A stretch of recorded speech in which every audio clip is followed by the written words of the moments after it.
I'm Damon Zell, and it's time for your Eve Echoes weekly news update, where we dive into all the happenings of the week. But first, if you can tag that subscribe button, ring that bell, share the video, then you too can stay up to date with everything that this channel has to offer.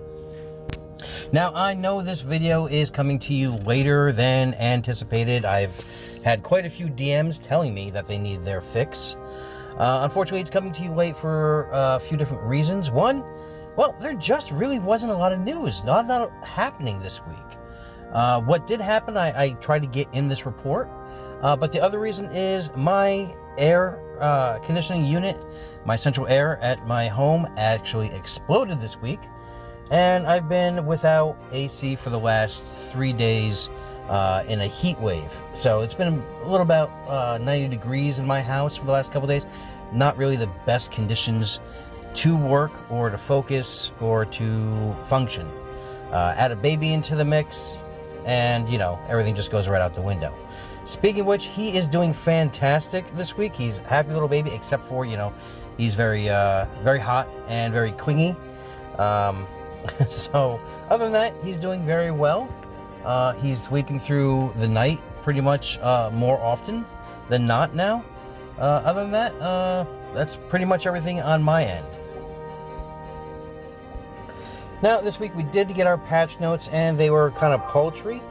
We only had one of each, and optimization, which improved the experience of refreshing the Concord Pass missions, which is very good. I do have to say, we don't have to keep spamming, you know, the 5,000 ISK again and again and again. This time, when you hit the button, it gives you one from every category, and you can pick which one you want or refresh again. It's a lot better than the RNG train that we were traveling with. But again, you know, they're bound to do one or two things right here and there.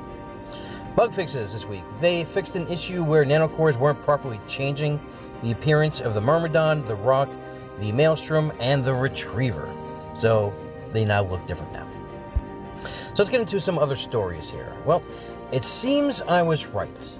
I was a voice a while back stating that the Chinese server, the Chinese-only server, was getting things that our server did not. And I was quickly shut down by not only the devs and the community manager, but also other content creators in our little discussion group on the official Discord. Now, while yes, I was wrong about them having exploration before us, I still had evidence that they had things and were given things we were not, as well as supported more so. Well, this week proof spilled out, and even Benzie came around to call the devs out on this. And I truly hope you, Benzie, get an answer, as your voice among the content creator team is one of the few they actually listen to. They are receiving not only T4 nanocores on the Chinese server and a crap ton of skill points, but they're also getting to the Society of Conscious Thought ships. Now, if you're not familiar with these, I wouldn't be surprised, as they were special edition ships from EVE Online, and thus cannot be earned in-game on EVE Online or in here. They entered EVE Online through one-off events such as promotions, or as EVE's 10th anniversary back in 2013. Either way, the cat is out of the bag and was brought up in the content creator area on the 25th, and to this moment now, we still have yet to get a response from the dev team or the community manager. In your Plex market report, Plex is stating around 1.6 million per Plex, and it's been up and down, but steady around that area. Now is still a good time to buy in those Plex. In community news, Warp this week has officially disbanded and joined Solar Eclipses within the TVC, a part of the Silent Federation. That's the Veil Coalition. Within doing so, they have also dropped 2 soft citadels after joining under the TVC banner, and have left behind 2 citadels, one which has already fallen under Catch-22's fleet and the other within D0N. This citadel in D0N is actually a free port for PEW, and a lot of people are eyeing to blow it up. I mean, it's open access for whoever wants to use it. I did hear reports of it being attacked today. I don't know whether it went down or not. One of the entities that are looking into it is the ACR, the Angel Cartel Republic, who have changed their name again to CEA the Confederacy of the East. Now, I reached out to the TVC leadership for an official comment about Warp joining, and the statement they received was, not much to say, besides I am very happy for Warp and excited to say, welcome to the SE family. The wars down south got a bit intense and lasted for months. With them knowing a few of us already and needing a new home, we sat down and talked for hours. And once we got past the talks about war and the drama down south, instantly caught just straight positive vibes from every single one of them. It's been about 1 week since the first corporation started to apply, and already making a huge difference between helping out and bringing everyone together as one family. And from both sides, as one alliance, we are very excited to see the near future. Now, not all corps have shifted to the TVC, and the rumors of the OG collapse have been just that, themselves, rumors. They themselves have actually added one of Warp's corporations to their ranks, SNF, as well as members from the now defunct 420L. Sandman, the leader of OG, reached out to me wanting to set the record straight, stating that they were the ones approached in a hypothetical to bring Silent into a war against Pantheon. He states, I figured I would happily share some additional information regarding my continued claims that we weren't reaching out to people to break up Pantheon. The evidence from Minerva's screenshot that was supplied was a conversation from Minerva, but what isn't shown is that it was baited out hypothetical conversation started by Patone and Silent. Patone reached out to one of the Content Coalition leadership on a behalf of Silent and said that they were interested in the Content Coalition alliances joining Silent so that Silent could fight Pantheon. This was about 3 months ago, before Pantheon was neck deep into the war. So the Content Coalition leadership in Void, OG, Warp reached out to Evil Darkness as instructed and had the same types of conversations to see what it was that Silent was proposing, because all of us, it showed that they might have had issues with Pantheon, and even though they previously hadn't taken a side, True Beast and I had spoken in the past and he said Silent would not be participating or getting involved in this war. This change made it seem like they might actually want to join into the war, but this wasn't Patone and Silent reaching out, not Content Creation reaching out. That's what started all this. Now, in the background, I do have the screenshots from those conversations playing, showing that Patone and Ed reached out to the Content Coalition. Evil Darkness then apparently leaked the screenshot to Sun Banana to say that we were plotting, when in reality it was just Silent that started the conversation proposing that they wanted the Content Coalition alliances to join Silent so they would be able to fight and break up Pantheon. Obviously, Content Coalition wasn't looking to join into Silent to continue a fight we had already were having, so nobody took them up on their offer. It seemed like they were hoping we were losing the war and that they were swooping in to try to poach all the alliances, and then the offer or reason they were telling everyone was to join was that Silent would be fighting Pantheon in the future.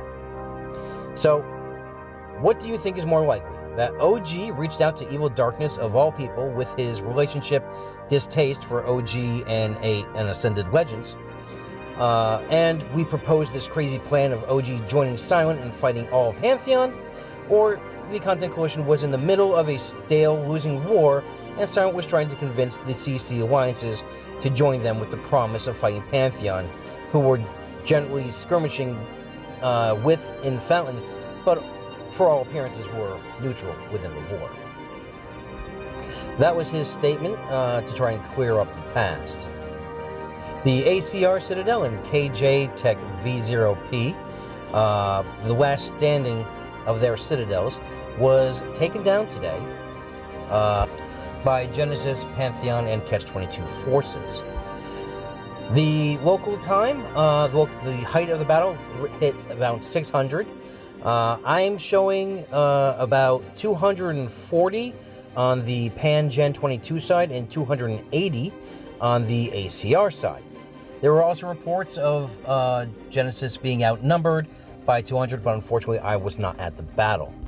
As for losses, I'm showing that the Pan-Gen 22 forces lost 20 battleships, 90 battlecruisers, and 10 cruisers, while ACR lost 100 battleships, 60 battlecruisers, and 60 cruisers.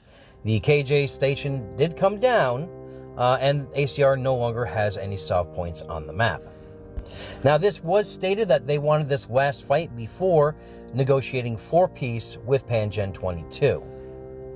I guess we'll see in the future what comes of that. Das Boop within Pantheon has started a campaign within Syndicate with the goal of removing Honk from the region, along with some side objectives that I was not able to get information on.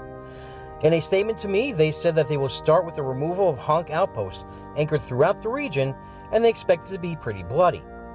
They will be working in conjunction with other entities in Syndicate, such as Wild Geese, and also want known that there is currently a 5 billion bounty pool for Honk kills that is constantly being expanded via contributions.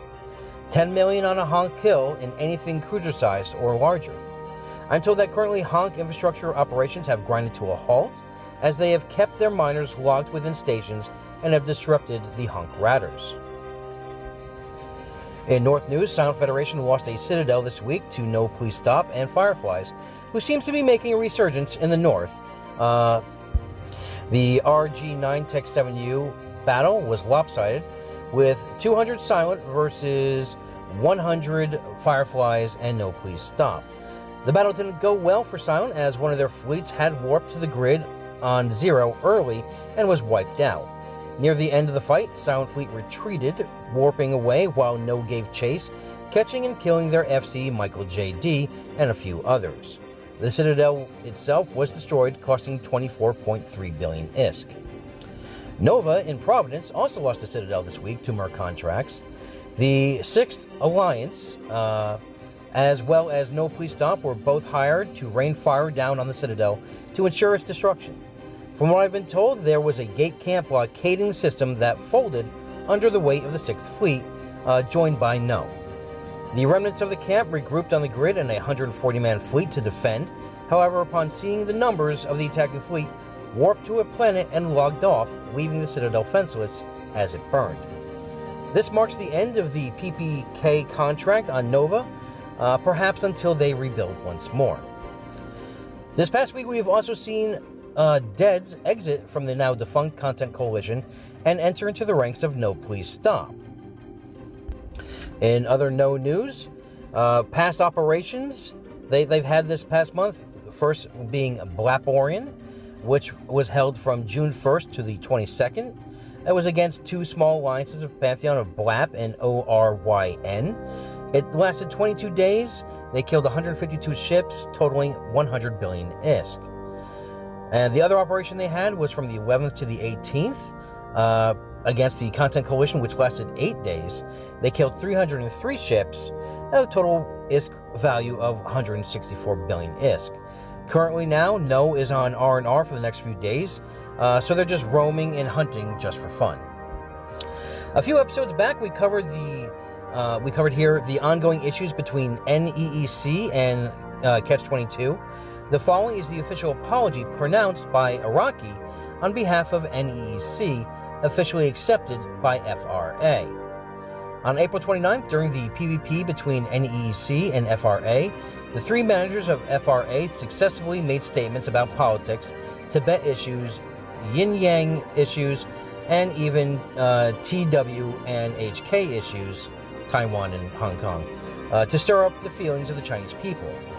From the early morning of April 30th to May 1st, I had talks with the Foreign Affairs and Alliance CEOs of the other side and strongly opposed such matters.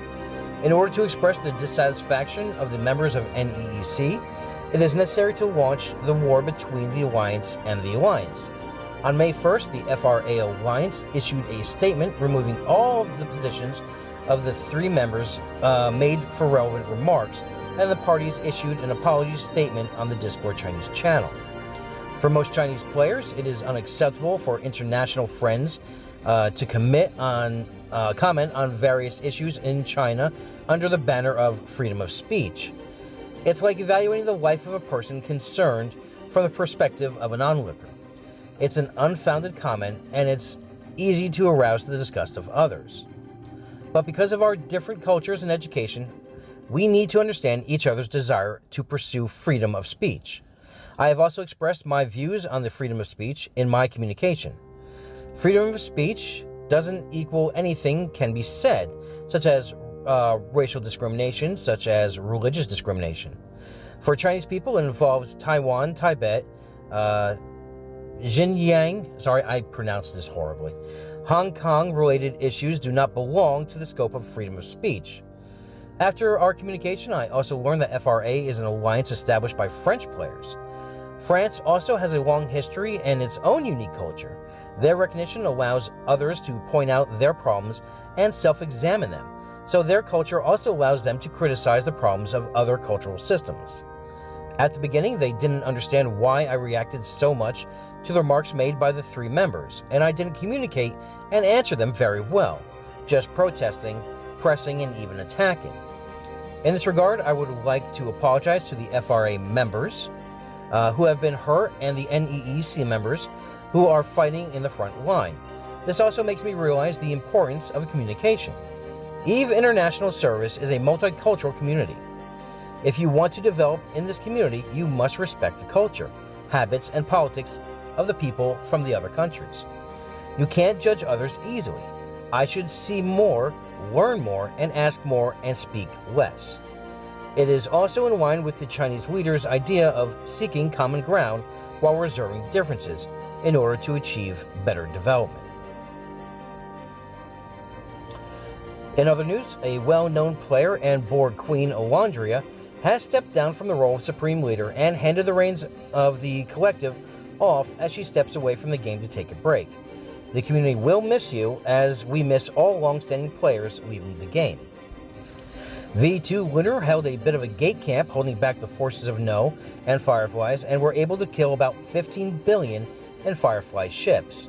I'm told that No were sent in to break up this camp, however Lunar Fleet held fast and pushed No back off the grid, maintaining their camp strength. Good work up there in the north, and good kills. Now, I promised a hot dog I would add this in. Pantheon has been using a emote entitled Helperdog. Apparently it was introduced and immediately removed, but after constant nagging to the admin, he replied that the dog was imprisoned pending investigation of the ZID master sheets. In a final plea, the Logi team decided to go on strike and not provide any further logistical support until the dog was released and implemented. So, basically extortion. As for the emote itself, I am told that Helperdog is a selfless, powerful emote that will bring good luck and positive energy to all ops and will ensure success.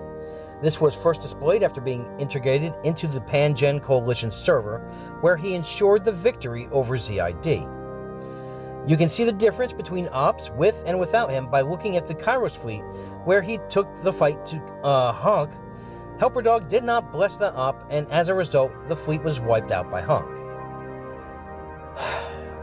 I shouldn't be surprised at this point. I mean, it's from the same person who has a strange fascination or fetish with cows.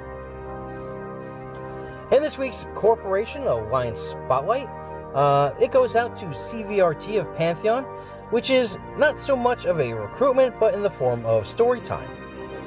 A nihilist Dead Space 10 was spawned by a corp, Pyro, and as luck would have it, in an opening to it was formed within CVRT's constellation in Fountain. I believe they're in Fountain. They entered and engaged the fleet within the nihilist space and eradicated them. This would be the second engagement within a nihilist system in the same day. There were multiple kills, however, the 2 gems were this 3.4 billion Cinnabal, who was carrying the loot from the Dead Space, as well as this absurd 6.2 billion Raven with a purple nanocore. As I have stated in previous episodes, these nanocores really springboard these kill mails into otherwise uncharted territory. CVRT also entered a T6 cruiser tournament held by LGND with 6 members out of 32, and the semi-final came down to 3 CVRT pilots and 1 NSF. Vagarubai took home the top spot with his VNI in the final round. On the bounty board, we have a new bounty this week. The target's name is SuicidalPancakes. The bounty is a 30% PPK and 40% PPK if the target is killed while he is in his Bhaalgorn. He currently resides in Hibi, and the duration of this contract is forever. With your scalps, you want to contact Bigg PaPa. I'll put his Discord information in the description below. All right, we come to big kills, and I have an honorable mention. Now, it's not the biggest kill, but I wanted to show some Destroyer love with this kill itself. The Silent Federation starts us off, Care Bear with guns, with this beautiful 16 billion Nightmare, and the Silent Federation also claims a 15.8 billion Nightmare, Twin Vindicators, 12.3 billion and 12 billion, and also Twin Macarials, 9.1 billion and 9.5 billion. Mug nabs a 3.3 billion Gila. Evo 1 takes a 3 billion Ashimu. PHPC of 6th takes a 7.9 billion Bestower kill. Void scores a 9.2 billion Macarial. Pantheon also scores a 8.9 billion Macarial. And I just want to remind you that the big kills that you submit for this section must be over 3 billion in price. And now it's time for everyone's favorite, the solo kills of the week, and a chance at winning a free Omega combo. Now, as an honorable mention, we do have this small kill here. However, do you see anything mysterious about this kill? That's right, this Venture 2 kill happened in Jeddah. I am curious about the story behind this, like how it even happened. All right, starting off the kills of the week, we have Muzgu with a 1.074 billion Tempest. We have Him a Good Boy with a 1.207 billion Succubus. Rustahen with a 1.271 billion Procurer. Noxmaster with a 2.142 billion Ashimu. Reaper of Twice with a 2.878 billion Raven. Sesame Baguette with a 3.569 billion Retriever. And I believe this might be the first Retriever killed with a Nanocore. Ace got a 3.634 billion Terra kill. Ginger got a 3.711 billion Bestower kill. Zero DPS Legend got a 3.792 billion Wreath kill.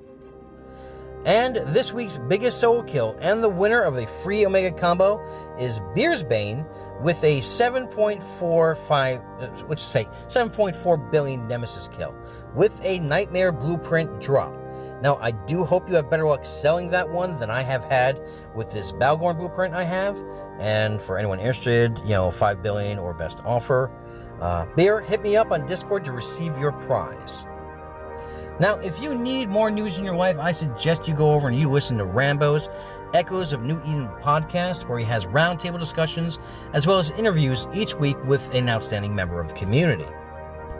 And that's my show. I'm sorry for the late episode, but, again, have a great week, have a great weekend, fly safe, and remember, we're always one vision, one purpose, one friend. Thank you.